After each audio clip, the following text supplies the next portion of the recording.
Olá, gente, tudo bem? Estamos aqui para o nosso segundo episódio da série sobre paternidade. E hoje nós vamos falar da verdadeira paternidade. Jesus nos ensina. Texto base está em Atos 10, que eu vou ler com vocês agora. Atos 10, 34 diz assim: Então Pedro começou a falar: Agora percebo verdadeiramente que Deus não trata as pessoas com parcialidade. E o outro texto está em Romanos 8:28, que diz assim: Sabemos que Deus age em todas as coisas para o bem daqueles que o amam, dos que foram chamados de acordo com o seu propósito. Como você se relaciona com Deus? De forma igual? Começa a pensar isso daí, começa a refletir, começa a se fazer essa pergunta e a se responder. E depois você chega a alguma conclusão plausível para você mesmo. Não precisa me responder, né? Até porque não dá, né? Uma live, não tem como você se responder aqui embaixo. Mas começa a refletir sobre essa pergunta na sua vida. O homem, na melhor das intenções, entende não fazer acepção de pessoas é criar seus filhos da mesma forma. Atos 10, 34. Então falou Pedro dizendo: Reconheço por verdade que Deus não faz acepção de pessoas. O que significa acepção segundo o dicionário? Sentido de uma palavra, significado, interpretação, escolha, preferência. Nossa interpretação, então, para o versículo é de que Deus não prefere em um detrimento de outro, mas perante Deus todos somos iguais. Irmãos na Bíblia: Caim e Abel, Esaú e Jacó. Acho que todo mundo conhece a história de Caim e Abel, né? Caim matou Abel lá, né? E Esaú e Jacó, eles brigavam pela sua primogenitura. Então, desde o ventre, Jacó brigava por isso, né? Eles brigavam no ventre de Rebeca lá por conta de que o Jacó queria ser o primogênito, né? Então, desde o ventre, Jacó brigava por isso. Os homens, na melhor das intenções, entendem o não fazer acepção de pessoas é tratar na criação de seus filhos todos com igualdade, mas não percebem que as pessoas não são iguais. Cada um, para que chegue no mesmo lugar, precisam ser conduzidos de formas diferentes.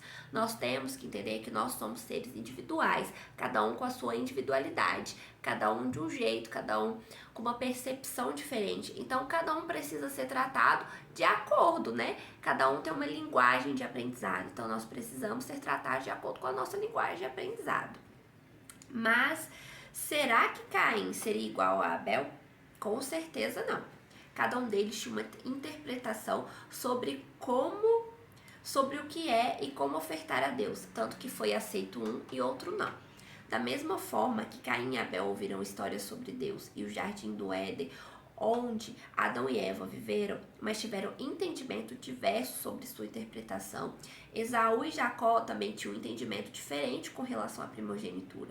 Jacó a desejava e por ela lutou desde o ventre materno. Esaú a trocou para saciar sua necessidade carnal, sua fome. Então, como cada um via a situação, era diferente. Caim e Abel tiveram a mesma criação, ouviram as mesmas histórias sobre Deus, ouviram de Adão e Eva, como eles viviam no Éden com Deus. Foi a mesma coisa, só que cada um teve uma interpretação diferente, cada um entendeu aquilo de forma diferente. E assim funciona conosco. Eu tenho um jeito de aprender, você tem um jeito de aprender, e a gente precisa ser trabalhado da maneira como a gente entende. Foi a mesma coisa com Jacó e Esaú.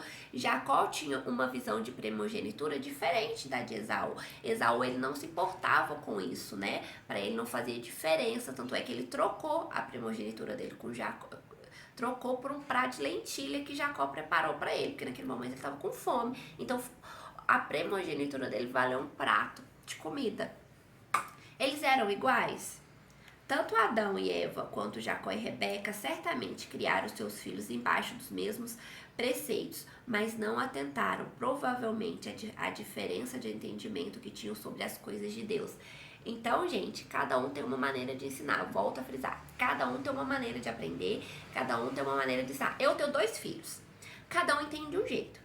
cada um tem uma personalidade diferente. São a mesma matriz, filho do mesmo pai, filho da mesma mãe, mesma matriz, mesma criação, só que cada um tem a sua individualidade. Eu preciso tratar cada um na sua individualidade. Eu preciso educá-los de formas iguais, mas cada um de formas diferentes. É confuso, mas eu preciso falar a linguagem de cada um. Eu preciso que cada um entenda a sua maneira. O Pedro, por exemplo, ele já é mais retraído, ele já é mais tímido, ele tem uma linguagem diferente de aprender do que o Vicente. O Vicente já é mais ativo, já é mais dado, já aprende com mais facilidade do que o Pedro. Então eu preciso trabalhar cada um na sua individualidade. Jesus nos ensina como devemos nos relacionar com os nossos filhos. João 17:12. Quando eu estava com eles, guardava-os no teu nome, que me destes, e protegia-os, e nenhum deles se perdeu, exceto o filho da perdição, para que se cumprisse a escritura. Jesus cuida dos seus discípulos chamados, posteriormente escolhidos e feitos apóstolos com vista, sempre ao propósito que o trouxe à terra, a implantação do reino de Deus na terra. Jesus lidava com homens e mulheres muito diferentes, com experiências de vidas e formações distintas. Logo, precisavam ser cuidados, cada um de uma maneira pessoal e ímpar. Então, Jesus tratava cada um conforme a sua personalidade, conforme aquilo que a pessoa tinha de característica, né?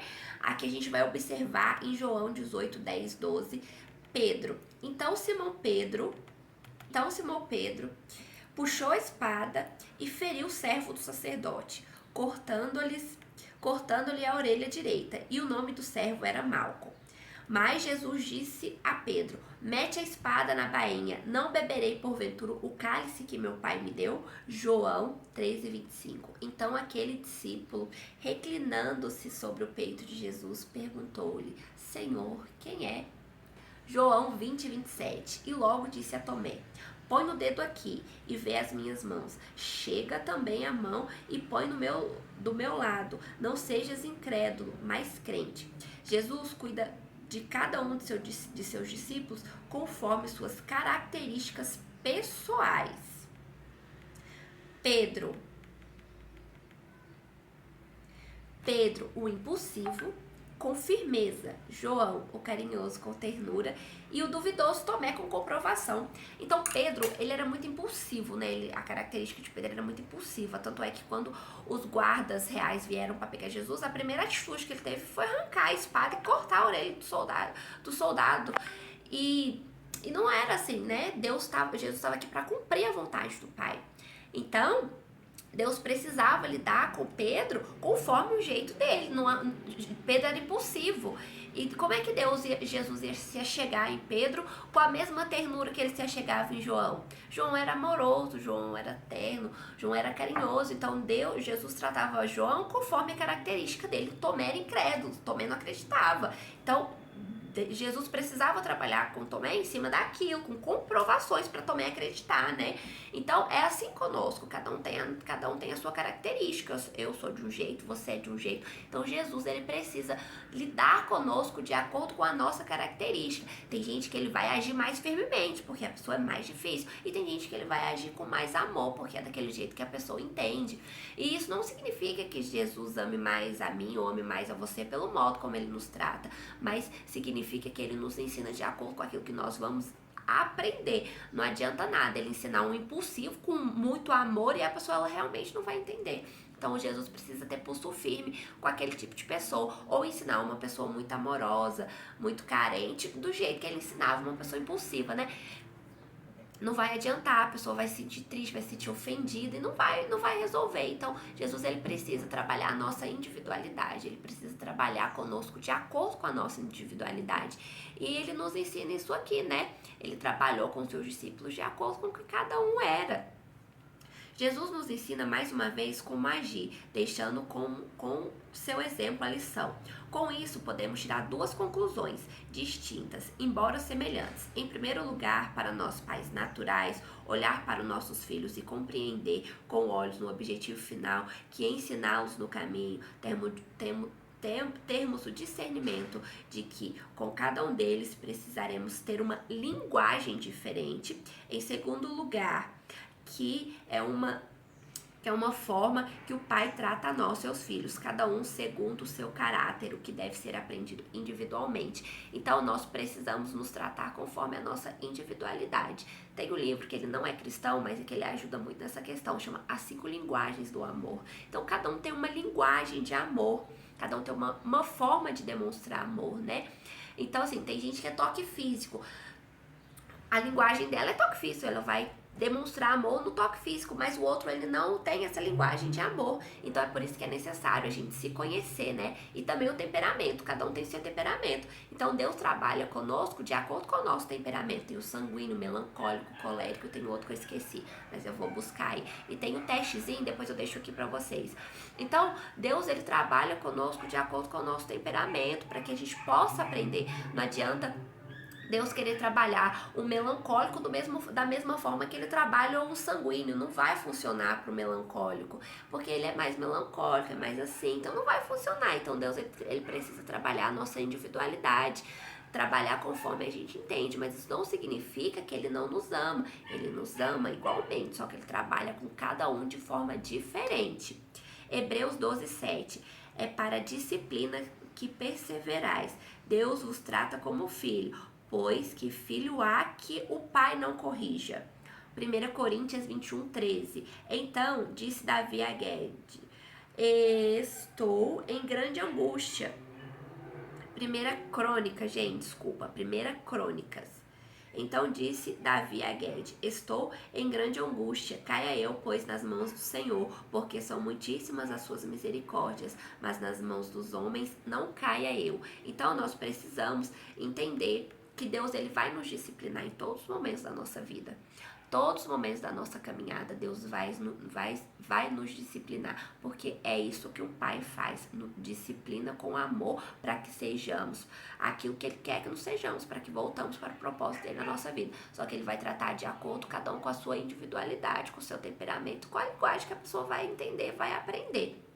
O pai nos ama, cuida de nós e por isso nos corrige, para que sejamos alinhados ao seu propósito. Muitas vezes pensamos que estamos passando por alguma luta imposta pelo diabo e seus demônios, mas na realidade precisamos discernir se não pode ser uma correção de Deus nos alinhando para que andemos em seu propósito. Romanos 8:28. Sabemos que todas as coisas cooperam para o bem daqueles que amam a Deus, daqueles que são chamados segundo o seu propósito.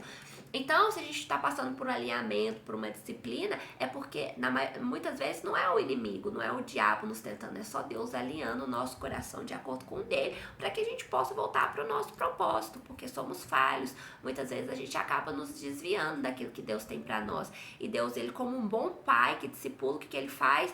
Ele nos leva de volta para o caminho que ele planejou para nós, para o caminho que ele quer para nós, né? Então ele vem devagarinho nos alinhando com aquilo que ele quer, nos alinhando no propósito dele para nossa vida, porque ele é um pai, ele nos ama e ele nos ensina isso nessa aula.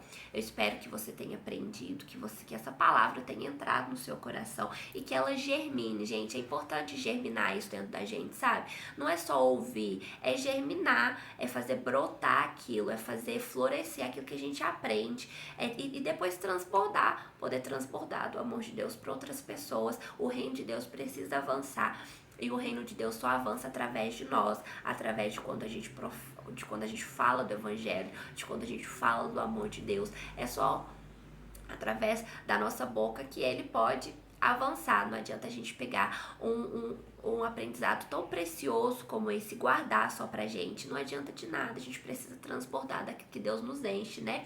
Então, se essa palavra germine isso dentro do seu coração, pense sobre isso, reflita sobre isso, sobre a paternidade de Deus, sobre quem Deus é na sua vida e se você já está assumindo o seu papel de filho na vida dele. Então, germine isso dentro de você, transborde para outras pessoas, compartilhe, se inscreva no canal, ative as notificações e até o próximo vídeo. Deus abençoe vocês.